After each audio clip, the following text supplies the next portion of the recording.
Ako po si Irenea Alcaraz na nasunog po yung bahay ko dahil hindi ko po alam na nasunog yung bahay ko kasi mga 3 bata lang nandito sa bahay.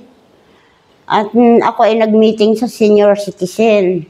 Nang nalaman nga ng aming kaibigan na mayroong isang ina sa estudyante sa paaralang kanyang pinamumunuan, ay agad niya kaming kinontak upang katukin ang aming mga puso. Kaya naman hindi na kami nagpatumpik-tumpik pa, naghanap kami ng mga damit, nagkalap ng mga basic needs na maaaring maitulong sa pamilya.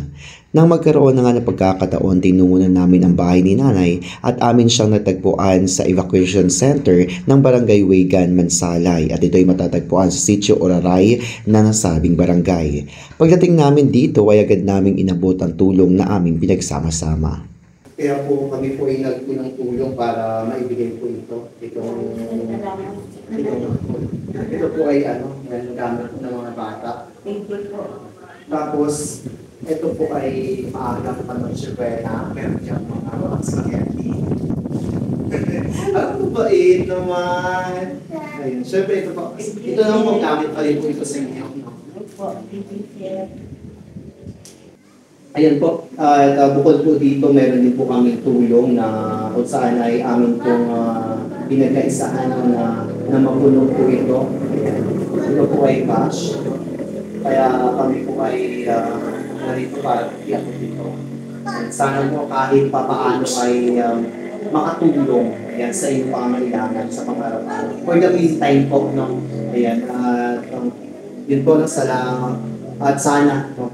Ay kahit galing sitwasyon na nangyari sa inyo ay medyo maigsan namin, no? Yung inyong hirap na naranasan sa ngayon. Habang kami ay nagkikwentuhan, naitanong ko nga kay nanay kung ano ang nangyari o ano ang naging dahilan ng sunog. Pero ayon sa kanya, hindi niya rin alam dahil nasa barangay siya sa oras na iyon at tanging ang 3 apo niya lamang ang naiwan. Kung kaya't hindi nila alam ang naturang dahilan ng sunog. Sa trahedyang naganap, malaki pa rin ang pasasalamat ng pamilya sapagkat walang buhay ang nawala, lalo na ang buhay ng mga munting bata. Sa pagpapatuloy ng aking interview, napansin ko na mayroon siyang problema sa mata.